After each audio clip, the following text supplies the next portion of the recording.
Welcome back to my channel edutainment and मैं हूं स्मिता सिंह, आपके educator for code 55 human resource management and labour welfare, and we are going to study unit 9 labour welfare. So if you are preparing for code 55 human resource management, industrial relations and labor welfare, then you can come to my channel edutainment and you can find all those sessions and videos which are very much important from the exam perspectives. So I cover up unit 1 to 10. That is a theory part, and also along with the theory part I have taken so many classes for MCQs and PYQs. So if you have not gone through those sessions, those videos, please go through them and you can find them that they are very much important from the exam perspectives. So हमने काफी सारे topics कर लिए हैं unit 9 से. Unit 9 का हमारा आज ये लास्ट सेशन होगा. इसके बाद हम स्टार्ट करेंगे unit 10. So before starting unit 10, I'll take some classes for MCQs and PYQs as well, because theory के साथ साथ हम PYQs and MCQs भी solve करते रहेंगे, right?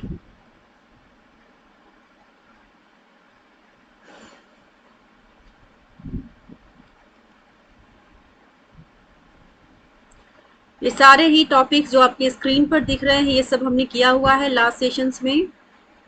आपने अगर उन सेशंस को नहीं देखा है तो please go through them and you can watch them properly. आज का हमारा पहला टॉपिक है इस सेशन का employees provident fund EPF act 1952. So you will understand what is EPF, what is Employee Provident Fund EPF Act 1952. The EPF, Employee Provident Fund scheme framed under the act is administered by a tripartite central board consisting of representatives of employers, employees, central and state governments. So EPF में, employ provident fund में कौन कौन से लोग होते हैं, कौन कौन सी पार्टीज होती हैं या फिर कौन सी बॉडीज होती हैं, you can say in a single board.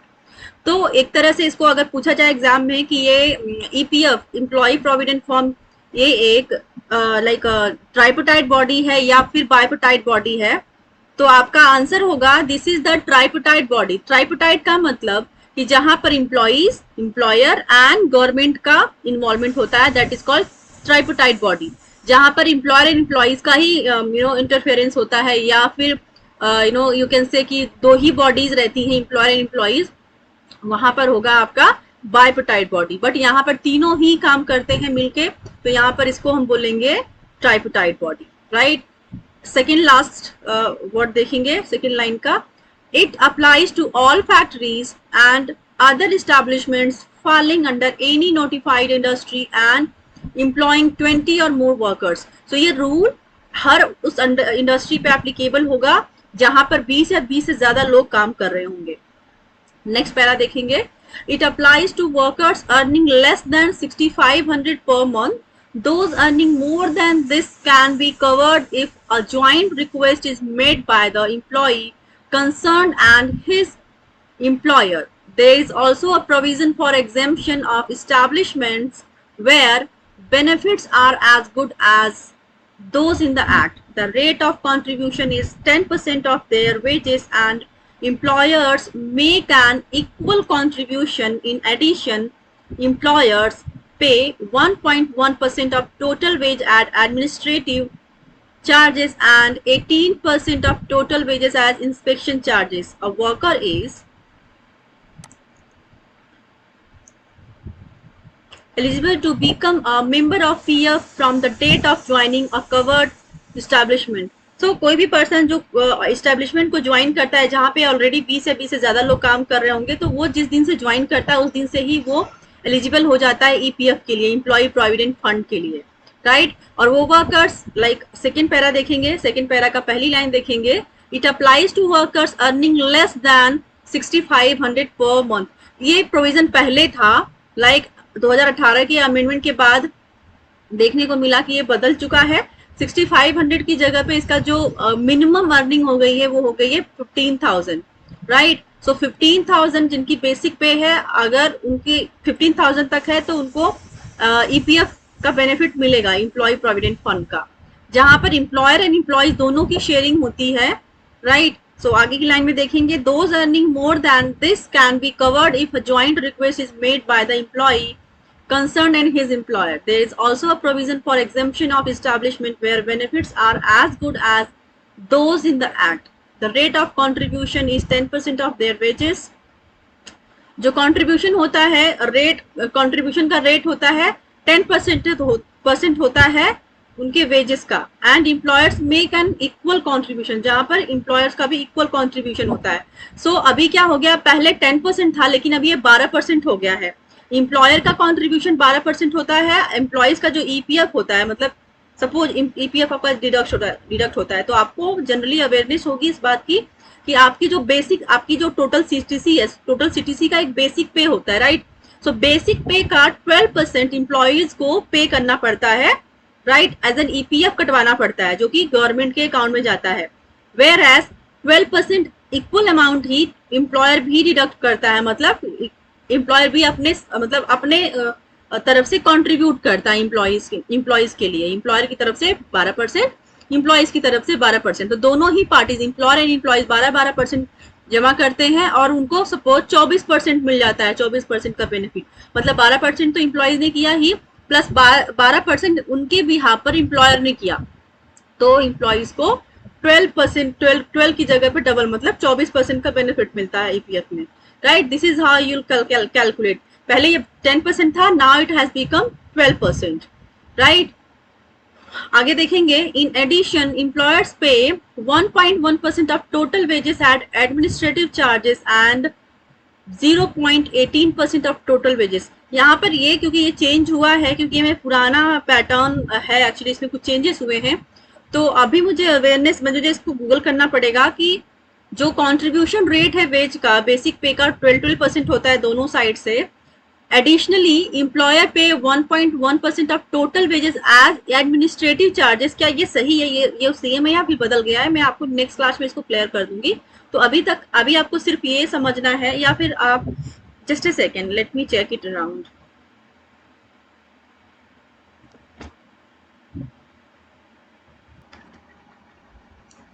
सो जैसा कि मैंने बोला था कि कुछ चेंजेस करनी थी मुझे, so I did that changes.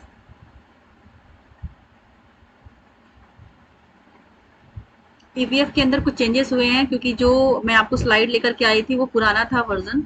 So I have made it, converted it in updated version. So let's see here.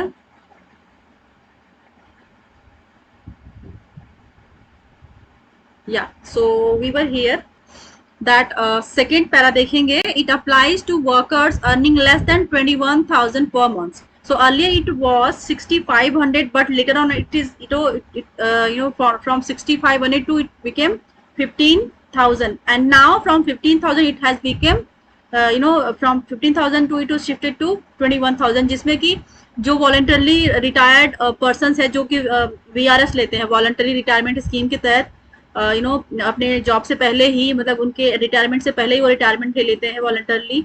सो वो भी पर्सन कवर हो सके उसमें, उसके अंदर आ सके, इसलिए 15,000 से अगेन इसको 21,000 कर दिया गया, राइट. सो मिनिमम जिनकी 21,000 बेसिक वेज है, मतलब सैलरी का बेसिक पे जो है 21,000 है, वो इसके अंदर आएंगे under the EPF act 1952, right. So those earning more than this can be covered if a joint request is made by employee concerned and his employer. There is also a provision for exemption of establishment where benefits are good as those in the act. The rate of contribution is, इसमें contribution क्या होना चाहिए? जो rate of contribution है कितना है? That is, the rate of contribution is 12% of their wages and employers make an equal contribution. तो क्या कह रहे हैं कि 12% उनके वेजेस का 12% उनको कंट्रीब्यूट करना होता है for EPF, employee provident fund, from the employee side, and whereas same amount should be contributed from the employer as well. So 12% अगर एम्प्लॉय पे कर रहा है तो 12% एम्प्लॉयर की साइड से भी ईपीएफ में जाता है एम्प्लॉयज के लिए. तो वहां पर उनके 12 प्लस 12 24% का बेनिफिट हो जाता है, मतलब 12% एक्स्ट्रा का बेनिफिट हो जाता है. 12% की तो वो खुद ही पे कर रहे हैं, खुद ही अपने सैलरी से डिडक्ट करवाते हैं. लास्ट थर्ड लाइन देखेंगे, in addition employers pay 0.50% of total wages at administrative charges. So क्या कह रहे हैं, employers as an administrative charges pay करता है कितना परसेंट, 0.5%। पहले ये था 1.1%, now it has become 0.5%, 50%, and 0.18%, 18% of total wages as inspection charges. So administrative charges कितना होता है एम्प्लॉयर के साइड से, that is 0.50%, and inspection charges होता है 0.18%। A worker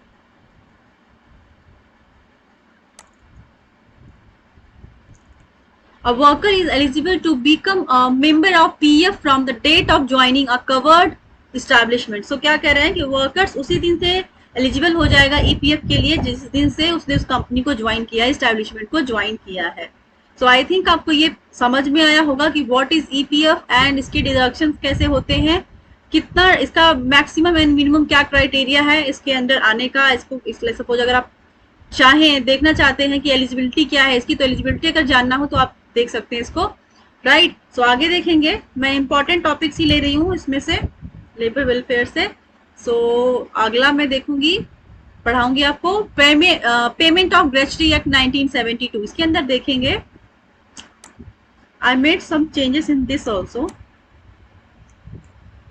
this act has a wide coverage and includes all factories, mines, oil fields, plantations, ports, railways, shops or establishment in which 10 or more workers are employed, and such other establishment as specified by a central government notification.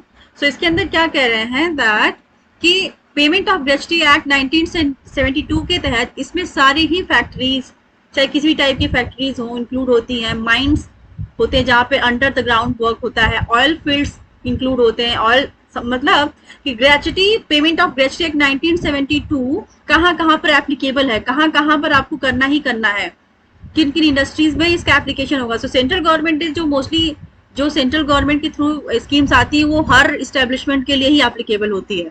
यहाँ पर बताया गया है कि कहाँ कहाँ पर होती है। सो देखेंगे फैक्ट्रीज में होते हैं, माइंस में होते हैं, ऑयल फील्ड्स में होते हैं, प्लांटेशन, पोर्ट्स, रेलवेज, शॉप्स और अदर इस्टेब्लिशमेंट में भी एप्लीकेबिलिटी होती है ग्रेच्युटी एक्ट 1972 की। मतलब ये रूल, ये जो कानून बनाया गया है पेमेंट ऑफ ग्रेच्युटी एक्ट 1972 का, ये हर इस इस्टेब्लिशमेंट में इसको माना जाएगा, इसको कंसीडर किया जाएगा। इन विच 10 और मोर वर्कर्स आर एम्प्लॉयड, और जहां पर 10 या 10 से ज्यादा लोग काम कर रहे हैं वहां पर payment of gratuity act 1972 apply हो जाता है। And such other establishments as specified by a central government notification. और इसके अलावा जो यहाँ पे आपने पढ़ा, इसके अलावा भी कुछ इस्टेब्लिशमेंट हैं जो कि सेंट्रल गवर्नमेंट के नोटिफिकेशन के थ्रू इनको मानना पड़ेगा। The act provide that for every years continuance in service an employee should get 15 days wages. मतलब पूरे साल का प्रोसीडिंग 12 months का 15 days सैलरी इनको दी जाती है, वेजेस जो उनका एवरेज वेज होता है 12, मतलब प्रोसीडिंग 12 months का 15 days का वेज प्रोवाइड किया जाता है किसको, पर्सन को जो एलिजिबल हो जाता है पेमेंट ऑफ ग्रेच्युटी एक्ट के लिए। सीजनल वर्कर्स के केस में होता है, seasonal workers are to be paid gratuity at the rate of 7 days per season. मतलब हर सीजन के अकॉर्डिंग, मतलब जो सीजनल एम्प्लॉयज हैं वो सीजन के अकॉर्डिंग का कैलकुलेशन होता है। उनका नॉर्मल जो वेजेस प्रोवाइड करते हैं नॉर्मल इंडस्ट्रीज की तरह उनका नहीं होता है। पेमेंट ऑफ ग्रेच्युटी का जो रेट होता है वो नॉर्मल नहीं होता है, क्योंकि वो सीजनल है, तो सीजनल इन नेचर है, तो सीजनल के बेसिस पर ही इनका पेमेंट होता है। तो सीजन के अकॉर्डिंग, सीजन के बेसिस पर 7 days का उनको वेज प्रोवाइड किया जाता है एवरी ईयर। और वहां पर जो नॉर्मल इंडस्ट्रीज हैं जो रेगुलर बेसिस पे हैं 15 days का वेज प्रोवाइड किया जाता है, right, every year. A recently approved amendment by the center has increased the maximum limit of gratuity. Now it is tax exempted up to Rs 20 lakh from the previous ceiling of Rs 10 lakh, which some section comes section 1010 of the Income Tax Act. So payment of gratuity act किस act के अंदर आता है? That comes under section 1010 act। और पहले इसका जो veg ceiling थी 10 lakhs थी, मैक्सिमम 10 lakhs अगर आपकी अर्निंग है ईयर की तो आपको उसका कोई टैक्स नहीं देना पड़ेगा। Now from 10 to it has become 20 lakhs, मतलब जिनकी सालीना 20 लाख तक की इनकम है उनकी ग्रेचुटी पर कोई भी टैक्स नहीं लगेगा। नेक्स्ट पैरा देखेंगे, gratuity is payable on termination of employment after rendering continuous service for at least 5 years unless termination is because of death or disablement।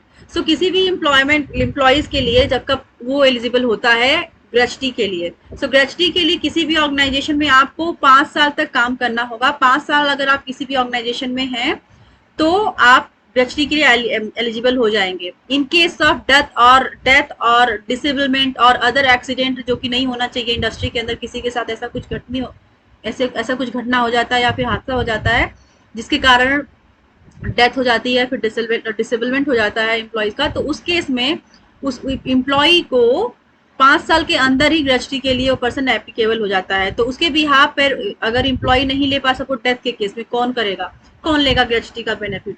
तो उनके बिहाफ पर उनके फैमिली, उनके जो कंसर्न पर्सन होंगे वो क्लेम कर सकते हैं ग्रेचुटी के लिए, राइट। सो आगे आई थिंक हमने ऑलमोस्ट सब कर लिया है जो इम्पोर्टेंट था। जैसा कि मैंने बताया था कि जो इम्पोर्टेंट टॉपिक्स है वहीं पे बताऊंगी जिससे क्वेश्चंस आते हैं। हमारा यूनिट 9 कंप्लीट हुआ। ये हमारा लास्ट सेशन था, जैसे कि मैंने स्टार्टिंग में ही बोल दिया था कि दैट इट विल बी और last session for this unit 9 and after that we'll start MCQs and PYQ series and MCQs and PYQs के बाद हम अगेन यूनिट 10 को करेंगे एंड 10 को खत्म करने के बाद अगेन यूनिट 1 से हम स्टार्ट करेंगे। यूनिट 1 से अगेन हम रिवीजन करेंगे, राइट। मेजर जो पार्ट्स हैं यूनिट 1 to 10 अगेन हम रिवीजन करेंगे और रिवीजन के साथ साथ हम क्या करेंगे, MCQs एंड PYQs भी सॉल्व करते रहेंगे। ऑलराइट, आई होप आपको ये सेशन पसंद आया होगा एंड अगर पसंद आया होगा तो please do like, share and subscribe my channel and also please press on the bell icon so that you could get notification for new and upcoming sessions, right? Thank you so much. Thank you very much.